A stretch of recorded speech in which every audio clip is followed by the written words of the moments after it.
You to Midday Live with Candice Dickens at Dope That Black Therapist. For those of you who've missed any of my videos, just check me out on YouTube channel, Dope Black Therapist, and you'll have an array of videos that talk about different topics from dealing with grief to dealing with trauma to overcoming death. So all that stuff. And this year we're doing a little bit something different. We're adding different topics to our series. So one of the topics I want to talk about is diversity versus stereotypes versus marginalization. This topic came up for me recently when I was speaking with some family members. We were watching a movie, and I was I was just so proud of seeing diversity within the movie. One of the main characters was a male who was a male who identified in the movie as being a gay black man, and I was so happy because in my lifetime, you didn't always see diversity within movies. You didn't see people of different genders. You didn't see people identify who they are. And then I remember seeing another movie where there was another gay male who said, excuse me, another gay person who identified as with pronouns of they and them, and who said, I'm binary. I don't fit into the box. And I remember thinking, yes, yes, right? Because here's the thing is that it's beautiful when people get to choose who they are and get to choose their identity. And I was so proud to see that. And it helped people who are cisgendered like myself, who are heterosexual, who to understand what that means to be binary, where you can choose to be just you. You can choose not to be what society wants you to be. You don't have to be the assignment that was given to you at birth. So I thought it was amazing. And what it reminded me of was that Obama moment where I looked proudly at Obama and I was like, wow, everyone loves Obama. Everyone loves that their child can be someone who grew up impoverished or from a working class family and then can aspire to be president, right?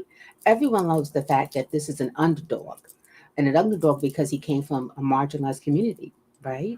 The society sees him not as a biracial person. They saw Obama as someone who has African lineage, who looked more African than European. They saw him as black.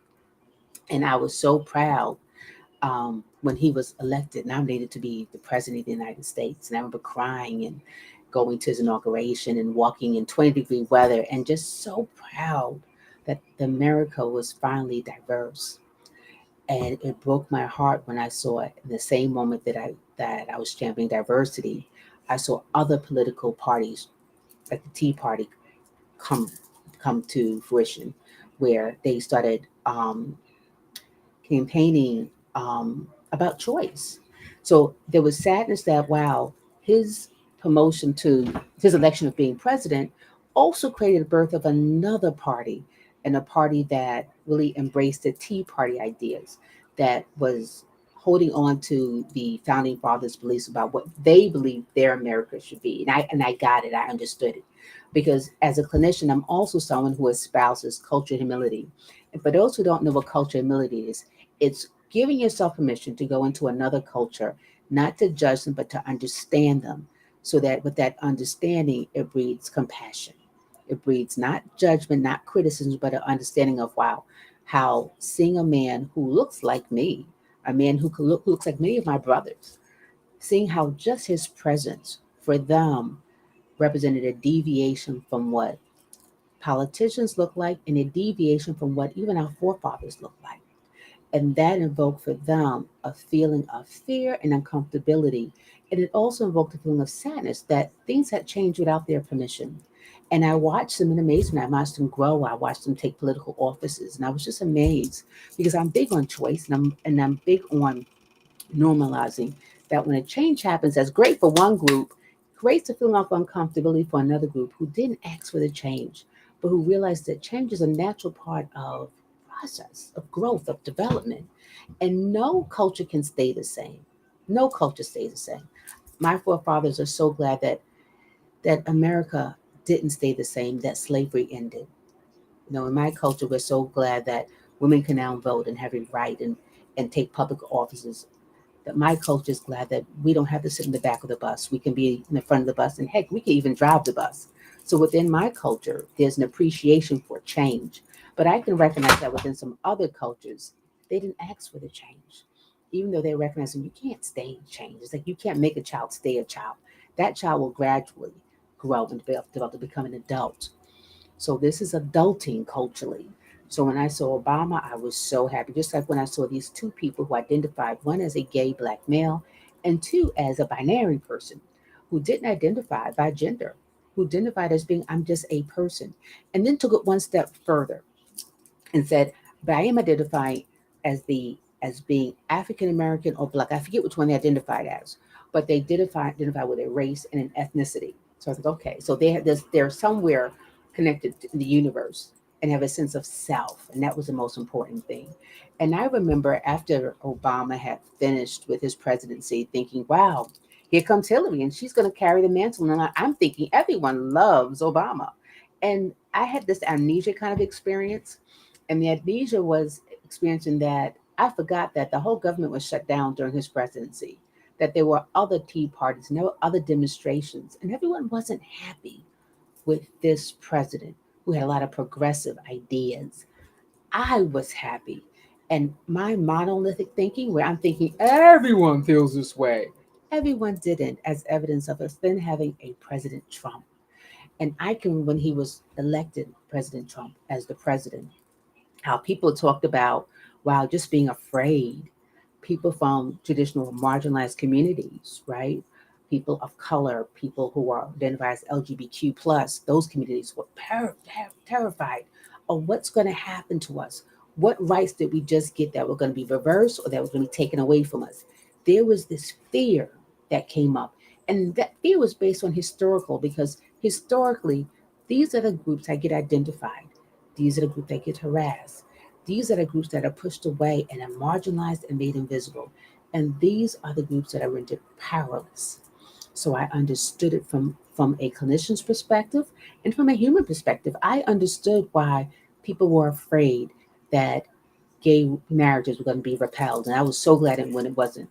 And I understood why people who of Latino and Pacific Island backgrounds were very concerned that they and from Muslim backgrounds that they were very concerned about what was going to happen to them, because with the ushering of President Trump came a lot of border patrol increased presence, came a lot of laws that stopped people who were from Muslim lineage from coming into our country. So things shifted. So the people who were, you know, who were the immigrants for the first time weren't welcome within a country that was based on and formed by immigrants.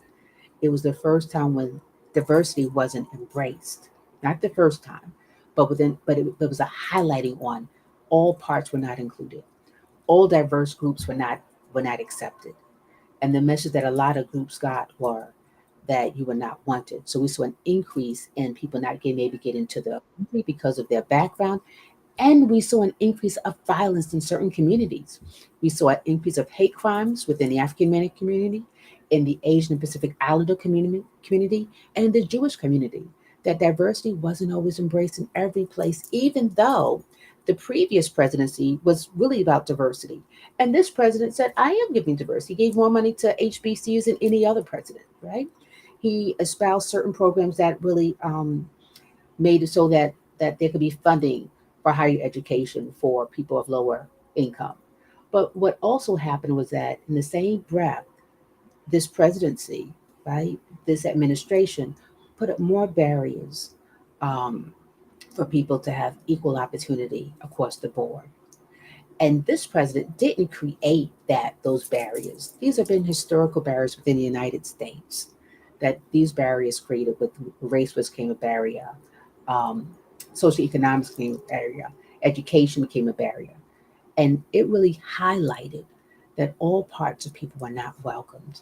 So even though we have seen an increase in diversity and programs of equity and inclusion, that hasn't always shown up, right? A lot of programs, encourage people of color to come into colleges. However, they don't make it possible for them to stay in colleges. We talk about diversity within the sector of employment, and there have been programs that have solicited and been really assertive about making sure the work field gets more diverse. However, there's not a diversity within promotions. So it has diversity hasn't always been the thing that really actually has happened. There's just sometimes a surface appearance of it. But going back to where I started, when I was watching the shows and I was just applauding and I was giving my lecture about that it's important for there to be representation and that certain communities have a higher rate of suicide. So I was so glad to see this person on the New Year's Eve show wearing this beautiful gown and saying, wow, I hope that there's some child who can see and go, wow, that's me, and realize that it's okay to be themselves. And as I'm celebrating diversity, I didn't realize that within the room were people who felt uncomfortable with that diversity because for them, they said, I get the diversity, Candice, but how is it that diversity doesn't happen for everyone all at once? How is that we live in a country that picks and chooses with diverse and also sometimes stereotypes? And I was like, really? I said, well, they said, I'm not, and they said, I'm afraid of really speaking my truth. And let me just say this. I am a clinician, right? I'm licensed in 2 states. I'm an advocate, educator. I'm an advocate for equity and diversity and inclusion. And part of it being a clinician role is that we just don't offer counseling. We challenge oppressive thinking. We we support the people who have been silent. We let people know it's okay to have a diverse or a different way of thinking about things. So then we as counselors don't just heal, we also empower. And it never occurred to me, just like with Obama, it never occurred to me that nobody wouldn't want Obama. It never occurred to me that people wouldn't want Hillary. And it never occurred to me that everyone's not applauding diversity and that it makes people uncomfortable, like the Tea Party people. And it never occurred to me that the people who say, I don't want this, that some of those people may not be racist, may not be oppressive, they may be not Bible beaters, that these are people who, like the people who created the Tea Party, are experiencing a change that they didn't ask for. And what they're saying is that whether I agree with it or not, I think it's good to talk about another perspective because that's part of cultural humility, right? If I'm meeting a racist who has an issue with my intersectionality as black and female, it is good for me to understand what this person's fear is about me, what I represent for them. It's easy for me to judge you and shut you down, but if I try to understand you and I connect with you, then that's where the healing takes place, and that's when the support takes place, and that's when we're really in a nation that embraces everyone and celebrates everyone, whether we agree with them or not. It breaks my heart that we live in a community and a nation that doesn't always support diverse thinking, and we need that because if you don't support diverse thinking, then you can't support diverse people, right? That's real talk. So what I learned from speaking with these relatives and friends was, especially the men in the room, right? The men in the room who were African American men who said, I don't have an issue with diversity, but I'm noticing that when there was an increase in crimes amongst Pacific Islanders and Asian Americans, that immediately there were the bills passed to protect that community. And he said, I applauded my brothers and sisters because I thought it was horrible that they could walk down the street and someone can just slap them or call them names or burn down their buildings or businesses. And the people of color, whether you're Hispanic, you're Muslim, African American, what they said was, wow, how is that this group gets in record time this bill passed, but my group has been targeted for decades and years, and we don't have the same laws passed. That my group is still marginalized and still, in some places, still being lynched, right? And what they said was, I love the fact that the LGBT group they're getting the same rights that other people have who are heterosexual.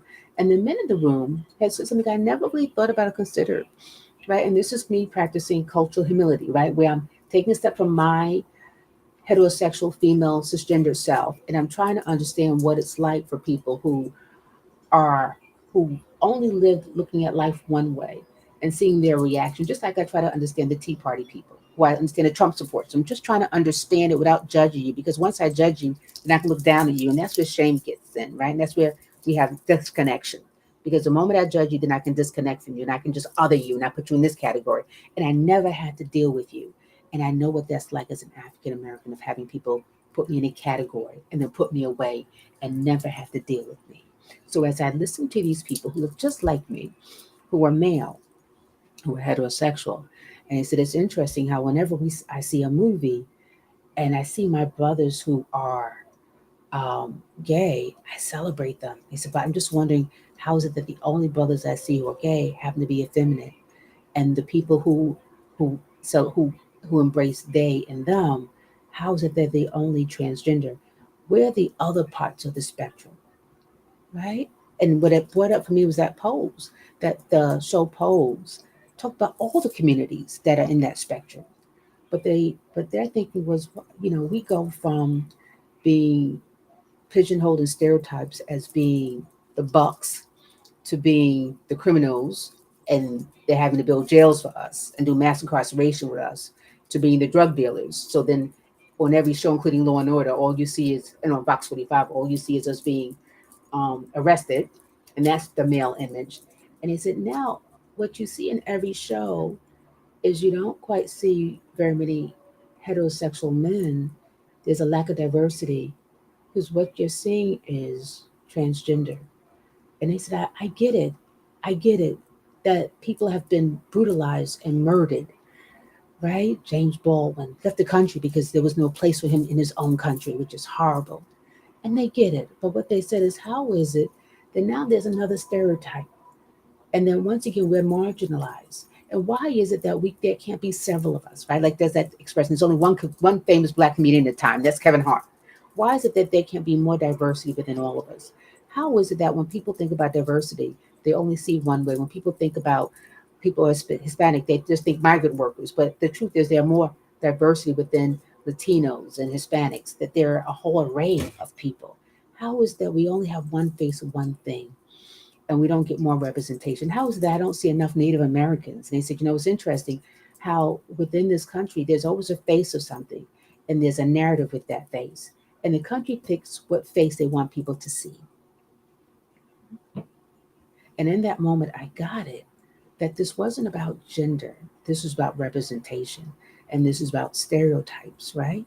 There's a stereotype about it. So whenever we see a martial arts movie, the person doing martial arts is Asian American, but we don't see a lot of them in romance movies or as political correspondents. And I'm not getting what that's about. They'll say, no, there's diversity, but no, there's not enough diversity when I don't see enough other people there.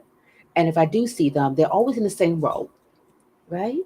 That there's not enough diversity.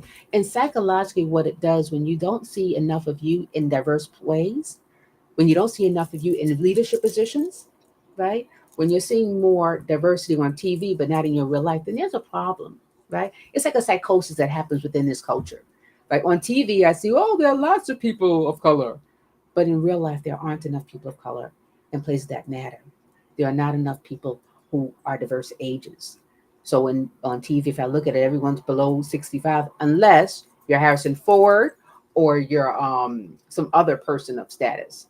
But there aren't enough people of different ages. It's like, wow, how's that the only old people are the people I've grew up seeing? And how is it that people of a certain age can't be in love? And how is it that there aren't enough voices that really promote diversity? And what does that do to people psychologically who've been marginalized? So it's almost like I'm fine if I'm this beautiful Asian American who's does karate, but how is it that I'm not the CEO of any company that's on TV? How is it that when I watch all the judges show, I never see a judge show that's a Pacific Islander or a female Pacific Islander? How is that? Right? That this country was founded on Native Americans, but you don't see them in any other place on TV as news anchors, right? But if I watch a show about Native Americans or Western, they're right there. But how is it they're no place else in society? And what does that do to people psychologically? Does it invoke that fear of being invisible? Does it reinforce that I don't matter? And does it reinforce oppression, where oppressive systems pick the people who get face time, and then that becomes a narrative, right? So I want to talk about that because if we're really talking about diversity and we're really talking about liberating people, then we're looking at the systems that keep us not from being liberated. Because psychologically, what that breeds is a feeling of insecurity, a feeling of inferiority, right? And notice that I said I'm from a community that's marginalized, but I didn't say I'm a marginalized woman. But what I do know is that when I watch shows, they say, oh, I'm a marginalized person. There's nothing marginal about me. But I do know that because of oppression, my community has been marginalized on so many levels as a woman, as an African American, as a mother, as a wife. And I do know that the stereotypes keeps that oppression narrative going. So I want to challenge you within your own place of being, right? What does diversity look like and how do you practice culturally? Do you let people have a voice? Are you aware that when you watch a show, do you look at what patterns are there and what narratives go with those patterns? And what do you do about that? Right? What do you do about that?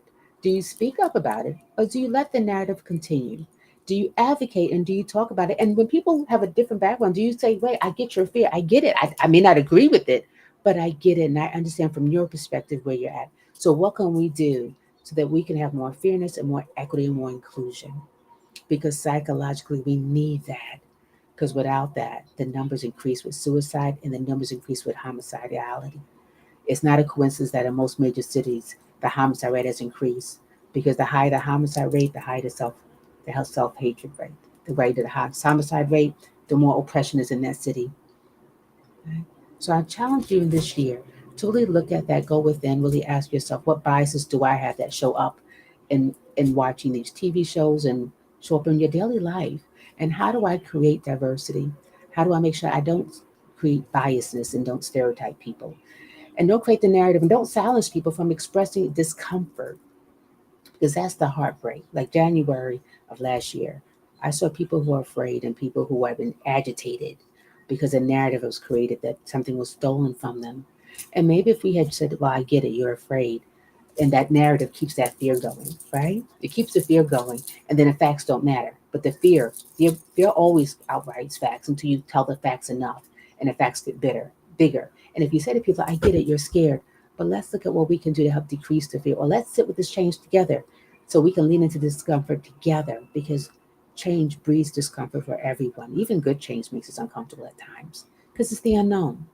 So I want you to think about that and really think about leaning in that discomfort and make voices for other spaces and recognize any patterns. Just look at it. Is there an agenda for other communities? Is there an agenda of oppression? Is there a new face for oppression? And is there a new face for marginalization? And what can we do with that together as a community? How can we fight that oppression? How can you recognize when you're having colonized thinking and there's a new colonizer and the colonizer might be you? Yes, I just wanted to leave you with that today.